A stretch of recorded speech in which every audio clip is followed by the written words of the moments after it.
What's good, YouTube? It's your boy 2K the God, my man Sess. We back at it again. Welcome to the Gods of Boxing Talk. Now for tonight's segment, we're going to talk about what's hot. And what's hot right now, David Haye's comeback. I'm going to say it real lightly. You know what I'm saying? Because, man, like, what does this shit really mean, B? He's fighting a guy named Mark DeMore, right? Mark DeMore is 30 wins, 1 losses, 2 draws. 26 by knockout, so he's a big puncher. Only problem is he hasn't fought anybody. Majority of his opponents are like fucking 15 and 17, 30 and 26. He fought a motherfucker that's probably his best opponent record-wise. The motherfucker was 71 and 13. You know what I'm saying? He got knocked out by a guy named John Wyborn, right, in the first round. And his record was 15 and 19 with 4 draws. So, really, Mark DeMore has a padded ass record. There's really nothing special about him. Yeah. What do you think about this fight, B? I mean, the fight is what it is, man. I'm gonna give David a pass because he was initially retired, and he's coming back out of retirement. Right. And I believe he has some type of a major shoulder surgery. Right. You know, so I'll give him a pass on this fight, man. And I'm gonna say this: I love the fact that he is coming back. I mean, it's just another player in the heavyweight division that's very, very, very exciting. Yeah, I agree. You know, David Haye is actually a cruiserweight who moved up to heavyweight, and he's still knocking dudes out. Like, you know, he's an extremely strong puncher, very good boxer, very entertaining, very good defense, man. You don't see a lot of cats. Even right now in the heavyweight division, there's nobody that can move like David Haye. Nobody. Right. Nobody comes close to his footwork, his head movement. Yeah, he's a smaller guy going into a bigger division. I mean, that's the dynamic that Evander Holyfield brought when he came up from cruiserweight. Yeah, absolutely. So I'm excited, man. I like it. You know, hopefully he can get past this dude with no problems. I don't expect him to have no problems because this guy hasn't been hit by somebody like David Haye. Even the cat that knocked him out, I don't think he can probably hit as hard as David Haye because David Haye is the haymaker, man. I'll sum that up right now. My man to date has 16 wins with 7 knockouts. So no, he can't hit as hard as David Haye.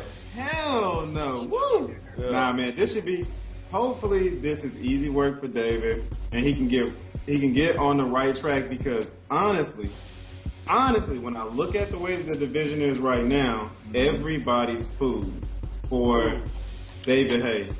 Everybody, with the exception of exactly, your finger looking good.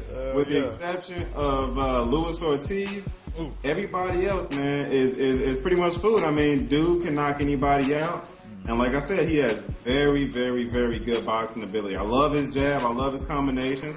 I love his arrogance. I like everything about David. So hopefully we can see it. Yeah, and I totally agree with you. And that's granted that he comes back as the same David Haye. Now that I got your official assessment, you give him a pass. Now my next statement, do you feel the same way? He says he wants Anthony Joshua next.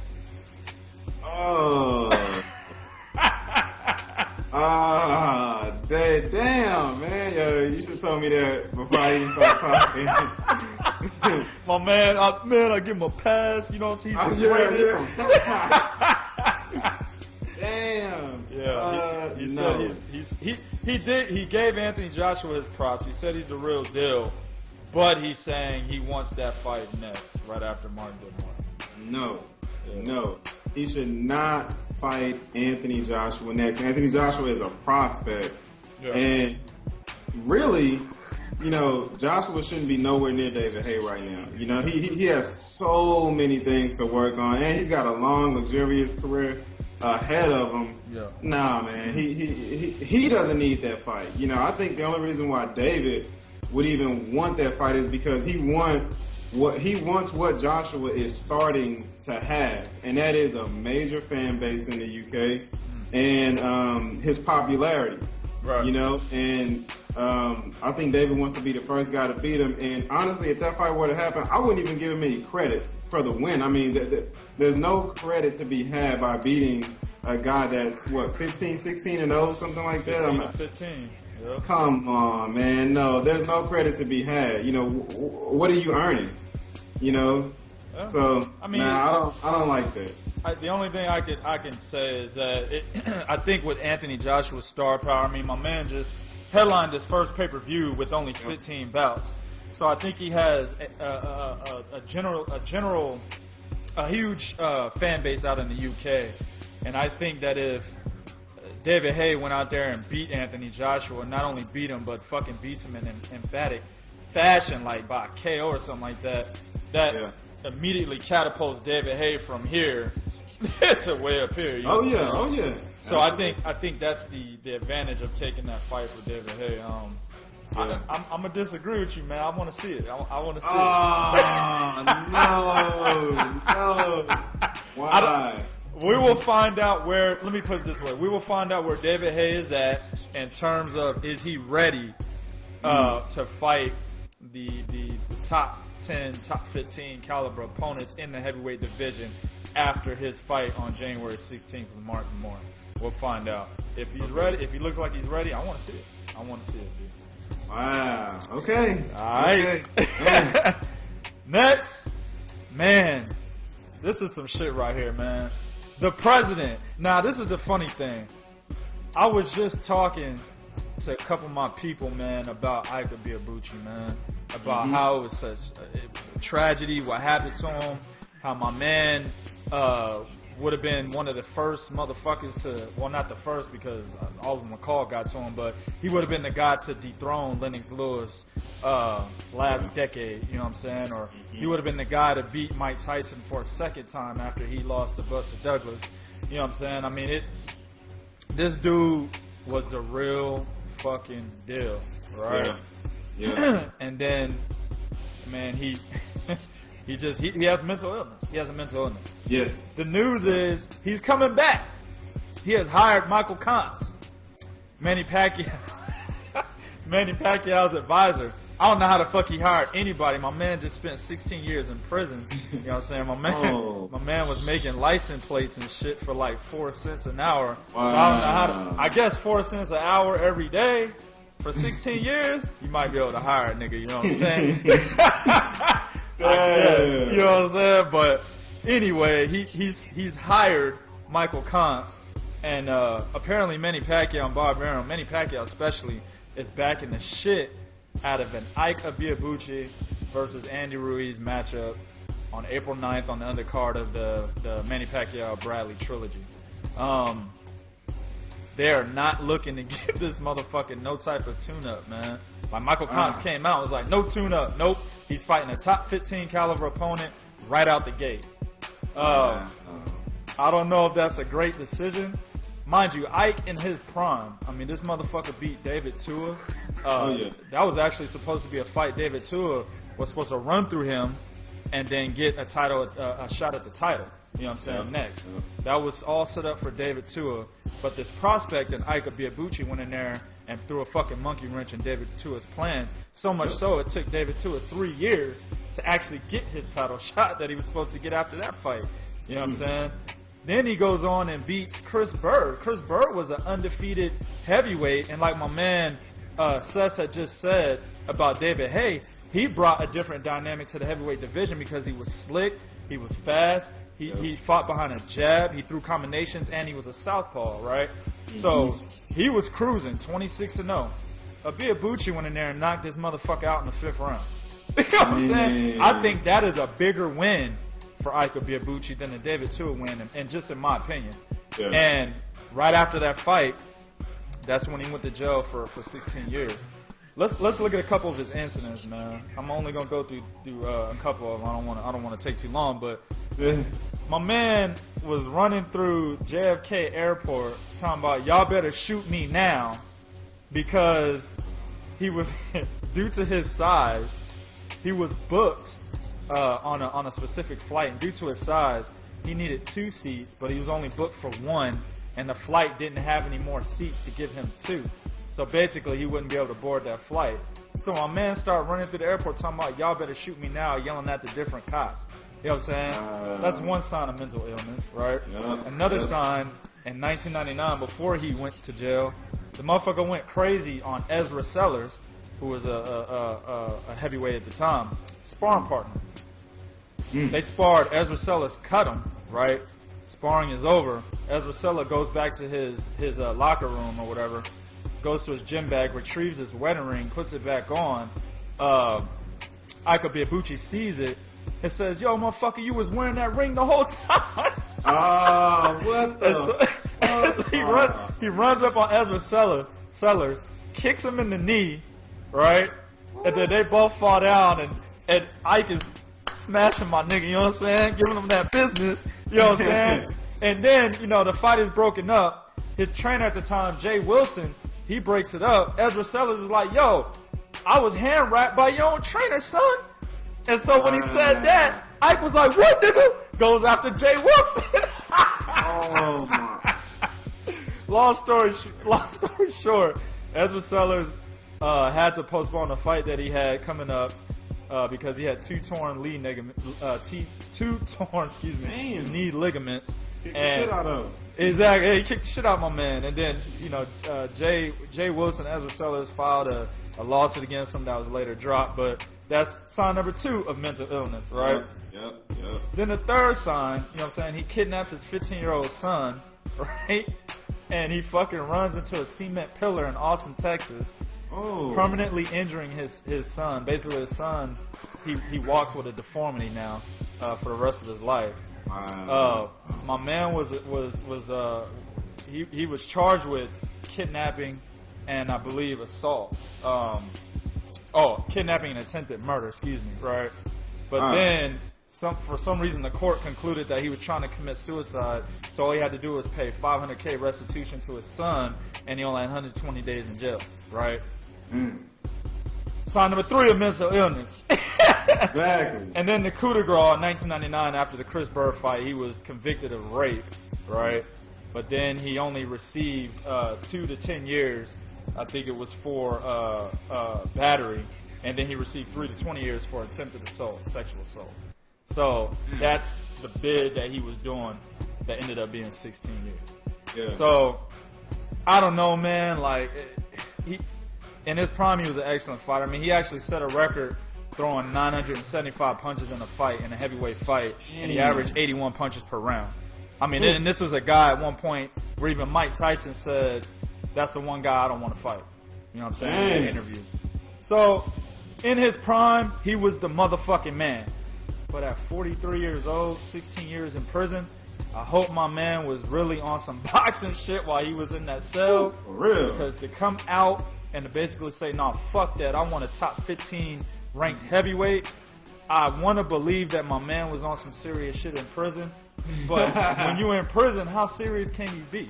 Yeah. You know what I'm saying? Right. Yeah. So, I'm interested to see what happens, man. Ike Ibeabuchi, Andy Ruiz, possible for April 9th. Made Pacquiao, Bradley undercard. I'm interested. Next! Man, oh man, oh man. Artur Szpilka. Hey. So, my man is ready. He's all over the media. Yeah, dog. Let me get in the ring with that Deontay Wilder. Yo, I'ma fucking shit up, son. Nobody fucking with me. You know what I'm saying? Yep. But then he chooses Eric Molina as a sparring partner. And then not only does he do that, he says Eric Molina is smarter than Deontay Wilder.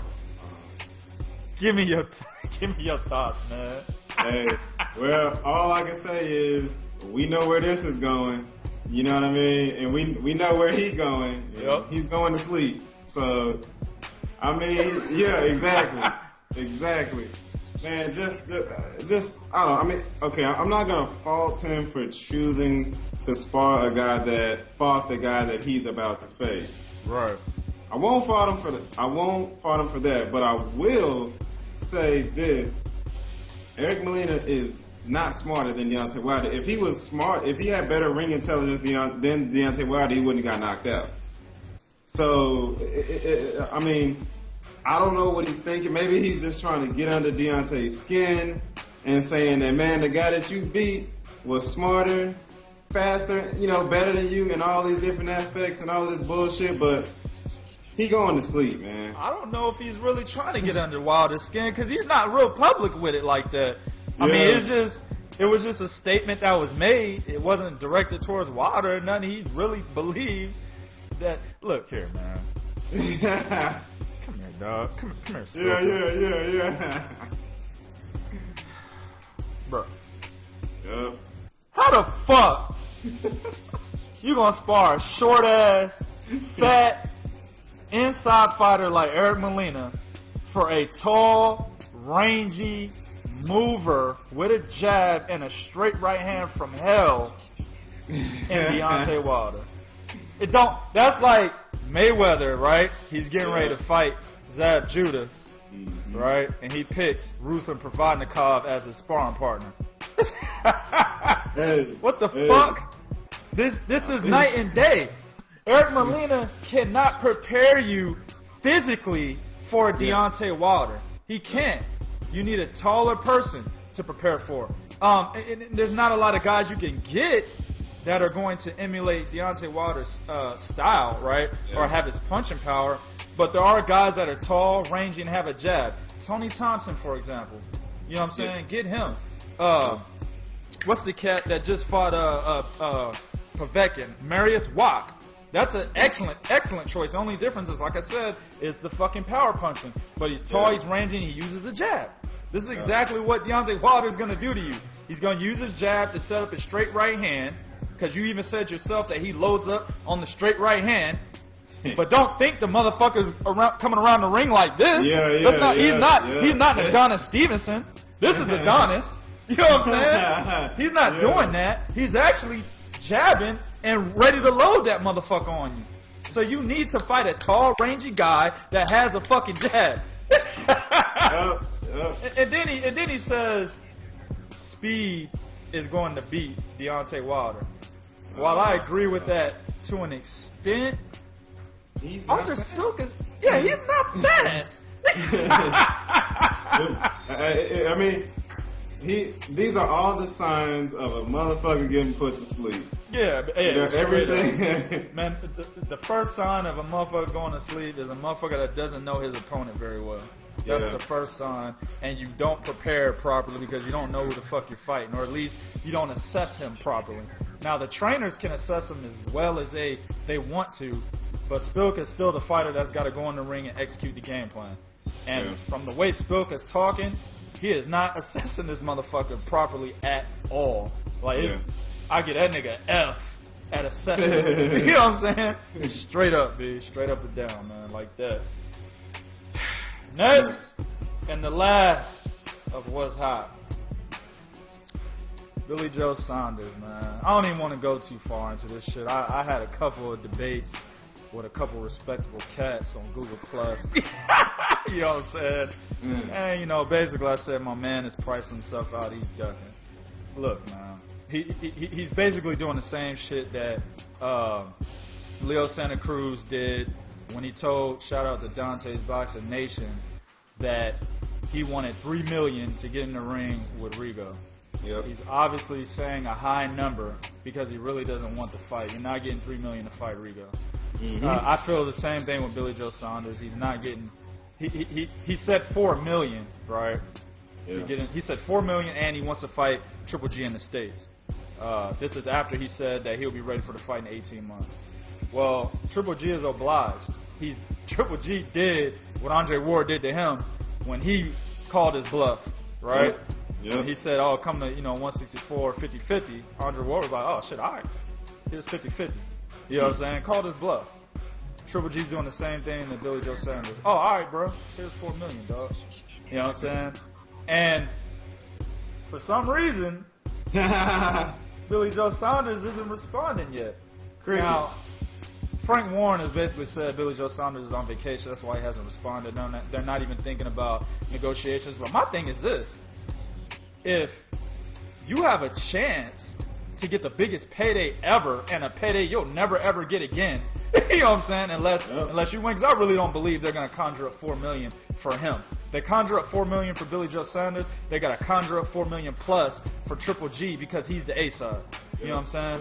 So that's $8 million plus for this fight, right? For a guy that just did 150K pay-per-view buys, and another guy, based on a lot of British fans that I've talked to, doesn't have a huge following in the UK. Yeah. So how the fuck are they gonna conjure up all this money? Yeah, you know what exactly. I'm saying? They could do it. They could give it to him, but there will be no return. Yep. No return at all. You paying $8 million for at best, probably a 1.5 to a $2 million fight. Yep. You know, and that's a split between both fighters. Yep. You know, so absolutely not, man. This is bullshit. I think it's bullshit. I think he put a high number out there, outrageously high. I mean, look at Anthony Joshua. Man has a much bigger fan base. I mean, I'm talking like this. Billy Joe Saunders fan base. I mean, my shit is out the camera right now. Anthony Joshua's fan base up here. You know what I'm saying? That's how much bigger Anthony Joshua's fan base in relation to Billy Joe Saunders is in the UK. Just headlined his first pay-per-view, and he didn't even get 4 million. Yeah. Now, granted, Triple G is probably a fighter that's more popular than Dillian White, but still, Triple G is still not a $4 million fighter. You see what I'm saying? So how the fuck is this relatively unknown cat gonna get $4 million? I don't understand it. And then I've actually heard it might be $6 million. Get the fuck out of here, bro. Yeah. I agree with everything you said, 2K. He's priced himself out. He really doesn't want to fight Gennady Golovkin. And it's more bullshit, man, that goes on in the middleweight division. Yeah. You know, these cats are running from each other. They don't want to fight each other. They are pricing themselves out. It's just bullshit. Yeah. You know, I said it earlier in the discussion we had that I don't understand how your job is to be a professional boxer and you don't want to fight another man. I just don't understand that. Mike Tyson said it best. He said, if we're real friends, then you fight me because you know I need the money to survive. You know, I need this money to feed my family. Mm-hmm. And, you know, in boxing, I don't know if a lot of the viewers know, a lot of these guys know each other. A lot of these guys have sparred each other. A lot of these guys have seen each other around the amateurs. You know, in one way or another, their paths have crossed. Right. And at the end of the day, it's all about the competition. Right. These guys need to get in front of each other and they need to fight each other. I mean, there's nothing else can be said. You know, if Gennady Golovkin is the most feared man in the sport, and you know he's this boogeyman, there's no shame in losing to him. Shit, everybody thinks you're gonna lose anyway. Yeah. So get in there, make the money that you can make. Don't price yourself out to the point to where the fight doesn't happen. Yeah. But get in there and give it a fucking shot. If a guy like Willie Monroe Jr. and Gabe Rosado, who's naturally a smaller guy, if they can get in there, then what do you have to lose? He wants to cash out on it. That's why. Yeah, absolutely. That's all it is. Yeah. That's all it is. He wants to cash out, and like I said, man, it's a bitch move on his behalf.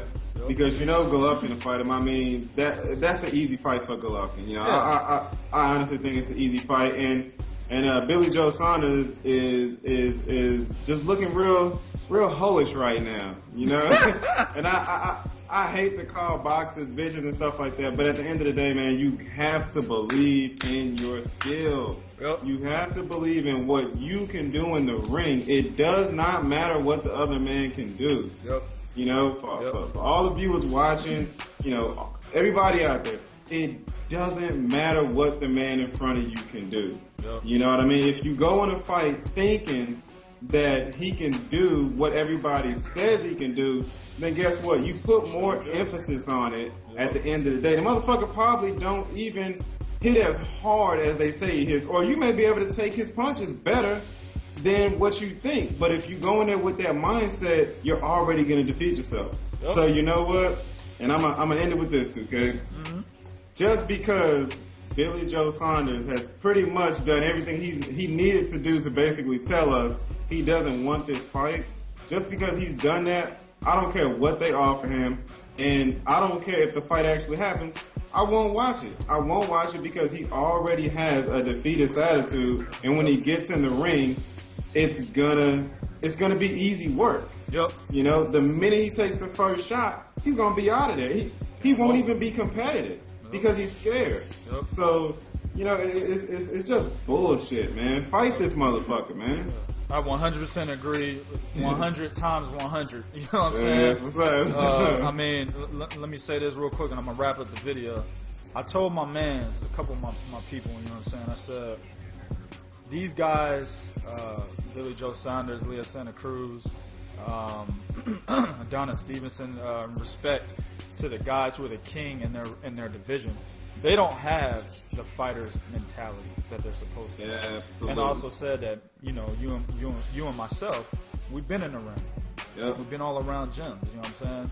We know what the fighter's mentality is supposed to be, right? Yep. Now, my man was really basically talking about, oh, you know, Billy Joe Saunders isn't media trained. You know, he might have sound like a bitch or might have sound like this, but it's not that. He's just not media trained. The media's twisting it up. You know, shout out to my man. You know what I'm saying? I love his work. But in this case, I completely disagree because they didn't have to chop anything. Billy Joe Saunders said what the fuck he said. You know what I'm saying? And then, for a fighter, in my opinion, all you need to say is, oh yeah, I want that fight ASAP. Yep. Even if you don't want it, you make the fans believe that you want it, because at the end of the day, the fans are going to believe whatever comes out of your mouth. Exactly. You see what I'm saying? They're not going to believe what the media is saying. They're not going to believe what the writers are saying, only if that's the only information they have on you. Yep. But if there's an interview of you and you're talking, they're going to believe you. You see what I'm saying? Yep. So if a motherfucker asks me, I'm the middleweight, IBF, whatever the motherfucking belt this nigga got, the IBF middleweight or WBC, WBO, I don't even know, WBO, middleweight champion in the world, right? You know what I'm saying? And right at the end of me winning that belt, they asked me, you want to fight Triple J? I'm like, hell motherfucking yeah. I want to fight that nigga. Matter of fact, I'll fight him and his bitch right now. You know what I'm saying? Say some stupid shit like that. Yeah. You know what I'm saying? Because you cannot, that's the fighter's mentality. Yeah. You're not supposed, when a nigga starts talking about, well, the finances, well, you know, it's gotta be at the right place at the right time. You're not ready and you don't want it. It's a cop out because you really don't want it. You want to milk the title. That's all it is. That's all it is. And it's been like that through the history of boxing, with motherfuckers milking the title and they're giving the same excuses. You know what I'm saying? This is nothing new. Alright? So, absolutely. Yeah. I'm gonna go ahead and end it with that. We went a little bit too long on this Billy Joe Saunders bullshit. Time's ticking, Billy Joe. Let us know. You got the money you wanted.